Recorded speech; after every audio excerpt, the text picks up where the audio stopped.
was gonna see.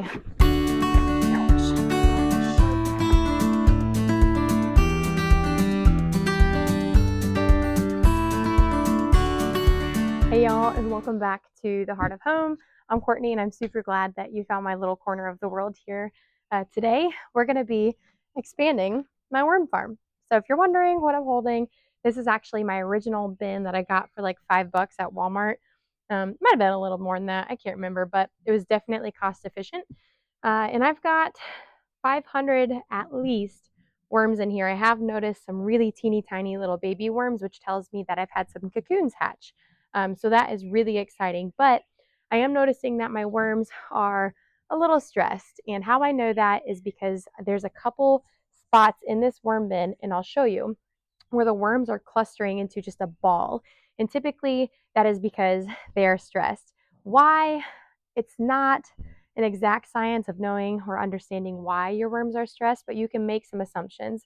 And my assumption, just based off of the health and the ecosystem of the environment they're living in, is that there's just too many of them in this little bin. So we're going to go ahead and expand my worm farm for the first time. Let's do it. So I'm going to show you guys some different materials that it takes to start a worm farm. If you haven't already watched my video of how to begin worm farming, go ahead and click up here at this link and give that a watch. I'll try to give you some basic knowledge when expanding here, but if you want more in-depth details and facts, go check out that video. So we have 4 bins here. You'll notice that 2 of the bins have a bunch of holes in them, and that's because worm farms need aeration, and the other bins don't have any holes. And that's because I'm going to be using these bins to catch any excess liquid from the worm farm, which is also called leachate. And then my lids as well have a couple rows of holes. If you're wondering if I'm working in the rain, the answer is yes. Yes, I am. It's just been kind of spitting rain, so I figured I'd be okay filming this out in the rain because worms also enjoy the rain, as we all know. I'm going to continue filming this, but some other things that you might notice in my current worm bin is the bedding. So the bedding is shredded up cardboard. You can also use things like paper, although that will kind of mat down together quickly, whereas cardboard stays pretty well aerated. There's also some food in here, so we will be feeding our worms. And then worms have little gizzards, and so they do need some grit to help them kind of process the food that they're eating. And this is just a worm food that I got online from Worm Firm. Been working great for me. I don't know if I have an honest review of it yet, but I haven't had any bad reviews. And then this is just a bunch of carbon rich, just leaf debris straight out of our yard. I've got more shredded cardboard back there that's been soaking in water. So, and then I've got rainwater here, clearly, that I've collected because it's been raining for like the last 3 days. And then this big old box, we're going to line some cardboard on the bottom just to keep the worms from sneaking out of any of those holes. So I just recorded the next part of this video, but I realized my microphone died. And so I'm still going to put it in here, obviously, because I can't really go back and re-record everything. But I'm just going to do a voiceover for you guys. So sorry it's a little different. I'll catch you in a few minutes back to regular video. So you will notice here that I am preparing my tubs first. The first 2 tubs are the ones that have the holes on the bottom, and the reason they have the holes on the bottom is because the worms actually need oxygen to survive, and so you have to make sure the environment that they live in is aerated. The next thing I'm going to do is what any good wife would do and steal wood out of my husband's wood shop. The reason I'm taking these couple blocks of wood is I'm going to set them in the very bottom of the tubs that are not full of a bunch of holes. And that is because I want there to be at least a 1 to 2 inch gap to catch any excess liquid, also called leachate, like I said earlier. And so by setting these blocks of wood or a brick or a stone, whatever you can find in your house, don't feel like you have to go buy anything fancy. Just find something that will maintain itself in moisture and create a 1 to 2 inch gap in the bottom of each worm farm bin. Now you might be wondering, how do the worms not fall through the holes in the bottom of the bin? Well, the first trick is to make sure the holes that you drill are small enough that they're not the same radius or diameter as the worms. The second thing is you can take pieces of cardboard, like what I'm tearing up right here from this old Greenstock garden box, and layer them in the bottom of your worm bin. Now, yes, worms could still get under it, and those teeny tiny little baby worms could find their way through the holes, and that's okay. The trick to that is remembering that worms do not like to eat their own castings or their own poop. And so worms are naturally going to move in a different direction than where the castings are at, which also makes it easier to harvest the castings because the worms are typically elsewhere. Whether that means on a different side of the bin or if it means up at the top, the worms are going to move away from the castings, which are typically going to fall towards the bottom. So really the purpose of me putting these cardboard chunks on the bottom of my bins is to just have an extra precaution, an extra measure to keep my worms from falling into the excess liquid leachate in the second tub, because ultimately that would kill them. They would drown.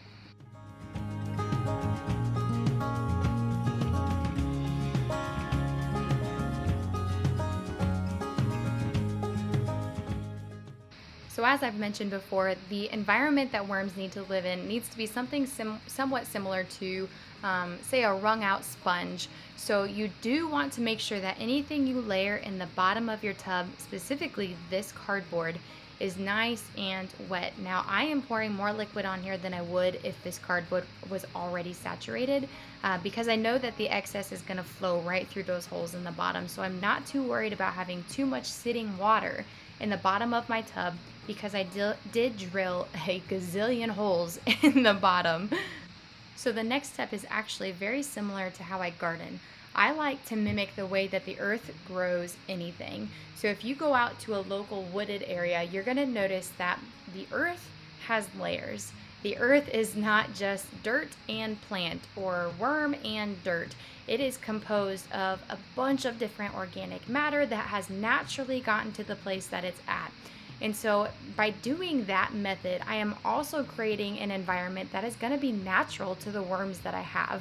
Yes, they're also living with some shredded cardboard, but shredded cardboard is also going to be very similar to leaves and other broken down wood chips and materials that you would find in the woods.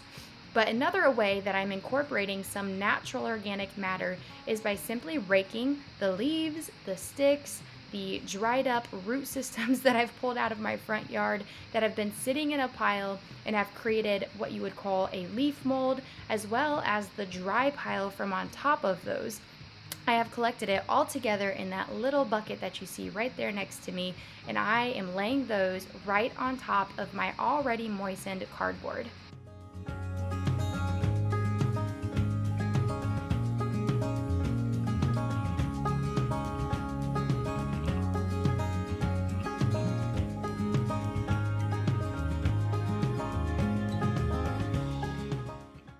Now, worms have what's called gizzards, and so in order to help the worms process the food that I'm going to be feeding them, I actually bought this grit off of Amazon, and I will go ahead and link that in the description below. You could also use material like sand from the local playground or from the local riverside. You could find dried coffee beans that have already been processed and used. There are tons of different resources that you could technically use as grit, but it is very important to include that in your worm bin so that you can help your worms process the food that you are choosing to feed them.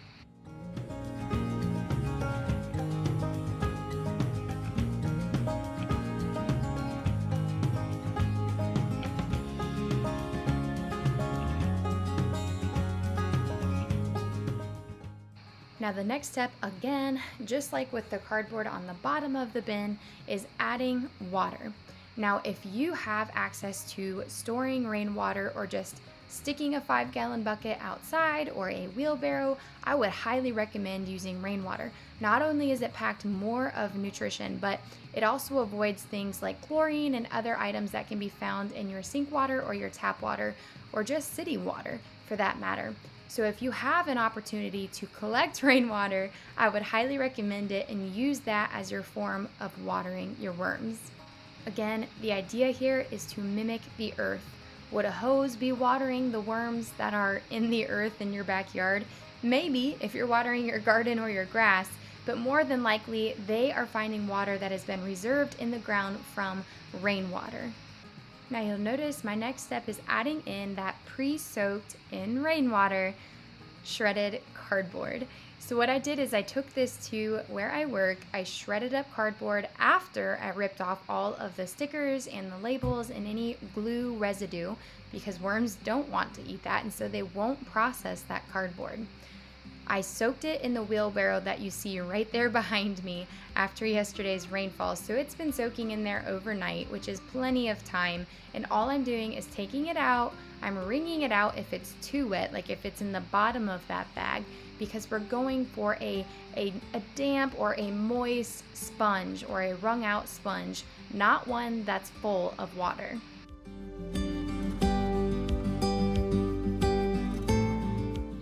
Now the next part is probably one of my favorite parts and the most exciting part to me. I now am going to feed my worms. So the worms that I have in this bin are called red wigglers.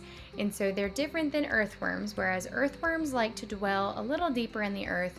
Red wigglers are a surface dwelling kind of worm, which means I'm going to put my food scraps on the top of the surface here. However, I am going to cover them a little bit because I want to somewhat hide them from bugs like fruit flies and other little critters that would be attracted to it, including my dogs.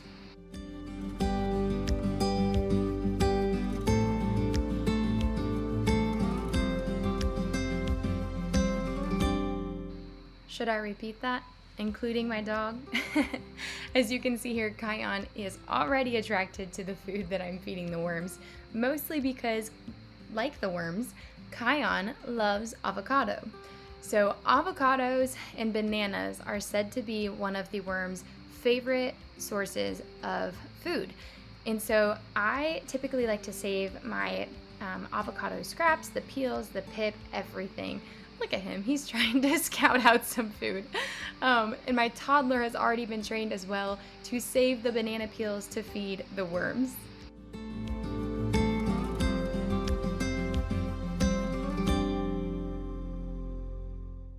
Watching this back has been so funny because the moment Silas started calling for me and I stepped away, look what Kion does. He goes into the worm bin and takes out the avocado.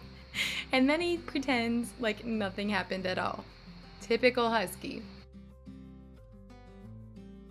So now what's left to do is just to cover that food, and again, that's not necessary. I prefer to do it, and I would recommend it if you are keeping your worm bin inside or around animals, like in my case, because it does kind of help contain the odor and the smell of the food scraps that you have in the bin. All right, now we're back to a regular microphone. So this is my current worm farm. I was gonna try to show you guys. See those little critters? And they look really small, guys. Get moving down there. Kind of looks like a spider on here, but those are actually mites. And from what I've read online and what I've seen is it's okay for them to live together as long as they're not attaching themselves to the worms or trying to eat the worms. However, they're very attracted to this moist environment, the food in this environment, the sugars, all that. So it's kind of hard to avoid. It really is unavoidable. How they got in my worm bin, I don't know. They could have easily already been in the peat moss and in the worms from when I ordered my worms online. And that's natural. I mean, that's okay. They're kind of unavoidable. Just kind of maintain them. All right, so we're going to look into my worm bin. Again, my suspicion is that there's going to be 2 clumps of worms. You can see I haven't dug in here yet. But from this last week of just assessing my worms, they've been clumped together, which means they're stressed. So all the dirt looking material in here that you are seeing is worm castings, because remember, I didn't put any dirt in our new bins. So what you're seeing is actually worm poop, which is our goal. That's what we're going for. Wow, guys, I'm really surprised that I haven't found a clump of worms yet. I did pull out 2 really big pieces of food that had a bunch of mites on them, like teeny tiny little mites, like they were just born. And now I'm starting to wonder if that's why they were stressed out, is because of all those mites that were in there. Oh, here we go. Here's a small ball. You'll kind of see that there. They're all kind of clumped together. That's not by accident. That is a little worm. Hopefully my phone is focusing on it. And there's another wee little baby worm. When I first saw them, I thought they were eggs, but then I looked closer and they were moving. So those are actually mites.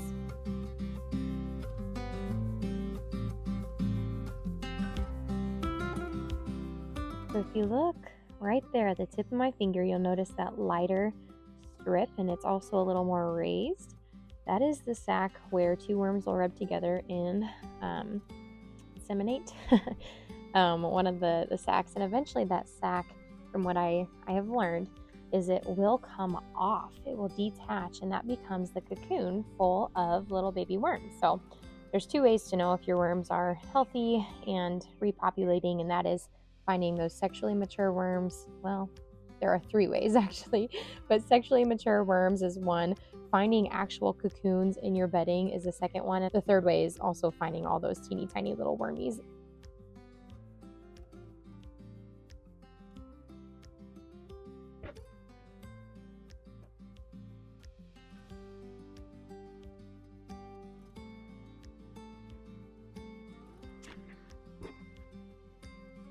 I've got almost all of the worms transferred over. They're wiggling like crazy because worms are photosensitive, which means they don't like the light. It's not that they're putting on a show for you, but they're literally just kind of freaking out because they don't like the light. Now you might be wondering, well, what are some other purposes? What are some other reasons why I would start a worm farm? Well, if you like to fish, that's a big one. Red wrigglers as well, from what I understand, are great fish bait. Having your own worm farm kind of gives you an endless supply to worms to go fishing with. You can also dig them up out of the soil or buy them from your local gas station or a fish store or whatever. Totally up to you, but that's another great reason to have a worm farm. Another reason why is for fertilizing your garden. Like I said, we're going to be doing.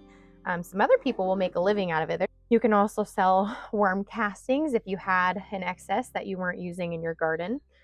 Some people will actually take the worm castings and turn it into a worm compost tea, which is another form of fertilizer for your garden. So there's quite a few different ways. You just have to ask yourself, what is a need that I have and how can I meet it with a worm farm? Not only is it providing a fertilizer for our garden here in a few months, but it's also a great way to close the gap in our kitchen. And so our yard waste, our kitchen scraps, the sawdust in the garage, all of that can be recycled by throwing it into a worm bin and letting them just do what they were designed to do. So I really enjoy the fact that we're also closing the gap here. You want to hold a wormy? Of course. There's wormies in there. There's 2 worm bins now. Is that a big one? That's a wormy. Bye, friends. Bye, friends. So there you have it, guys. That's what it looks like to expand your farm. If you're looking to start your farm, and that's why you found this video, I do have a couple of videos of starting a worm farm. Feel free to go back and to watch those videos and to learn from my mistakes. But again, this video should be sufficient to help you begin your worm farm as well. If you have any more questions, go ahead and list them in the comments below. I will respond to every single one of them. And so please do not be shy. Ask away, ask as many questions as you need to. And if you started a worm farm, let me know. Shoot me a message, send me a video if you've recorded it, send me pictures. I would love to see it. That's why I'm here. I just want to share my experience, to share the resources and the tools and the knowledge that I've attained with you guys to make it easier for you to do something that is just going to grow your skills as a homemaker, as a homesteader, as a farmer, wherever you are in your journey. If you're looking for more content like that, go ahead and subscribe. Hit the bell if you want to see future videos. Thank you for tuning in. Thank you for watching to the end of the video. Go ahead and let me know in the comments if you have any questions. And until then, I'll catch you on the next video. See ya.